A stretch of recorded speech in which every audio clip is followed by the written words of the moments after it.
Let's discuss updating the fuel pressure regulator on the 6-liter Powerstroke diesel engine.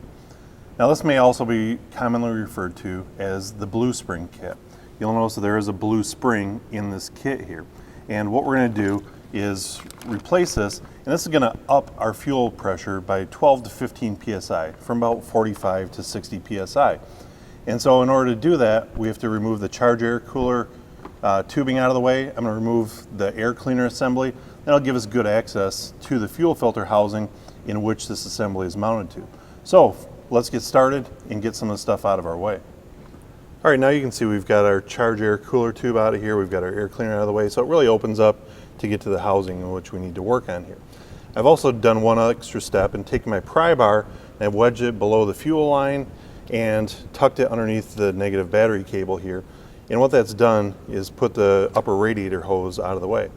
Now you could choose to remove the upper radiator hose, but you're gonna have a little bit more of a mess with some coolant spilling. So what we've done here is tucked it down. Got to be careful not to pinch it off by the housing here, but that's got it out of our way. Okay, now we've got everything out of the way. You can see we've got the zip tie on the fuel line here. What that's gonna do is hold this fitting from falling all the way down once I break this loose. So I'm gonna take my 13/16 end wrench and break this line loose, thread this off, and you'll see that zip tie holds it kind of in place. Now I'll also take a couple shop rags and tuck them underneath here, just so any fuel that spills doesn't get too far down underneath the engine. We're gonna get a little more fuel once I pull these bolts out.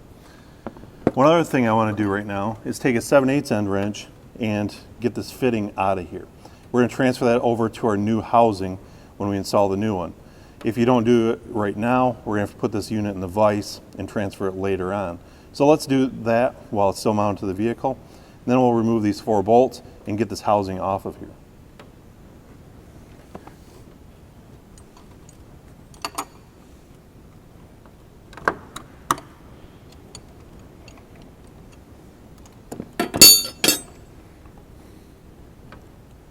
Now I'm going to take my T25 Torx bit with a ratchet and remove these 4 bolts, and the housing will be ready to come off. Okay, we'll get our last bolt out and we'll remove the housing, lay it off to the side. And you can see we've also got this gasket here. Now this commonly dries out and starts to leak. We've got a new one with our kit, so we can discard that. We've got the old spring and the seat here, which we'll remove, as well as an O-ring, and we'll also get this little piece off the top here. I'm gonna need a needle nose pliers or maybe a pick to pull that stuff out. Now I'm gonna take my pick and try and dig this top piece out. Now that's come out. See, we're leaking a lot more fuel here, and so I can remove this lower seat as well. We're dumping a little more fuel out, as well as this other piece in here. We're going to dig that out and replace that all with the components that came in our kit.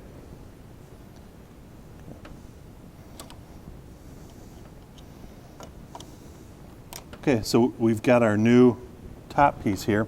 I'm going to lubricate the O-ring with a little bit of fuel here, help that slide in a little bit better. So now I'm going to orient that properly, and we will get that in the right location and simply pop it in place. Now we'll finish it off with a blunt object like the handle, just to make sure it's seated properly in there. Then we'll take our lower pieces, install those in here.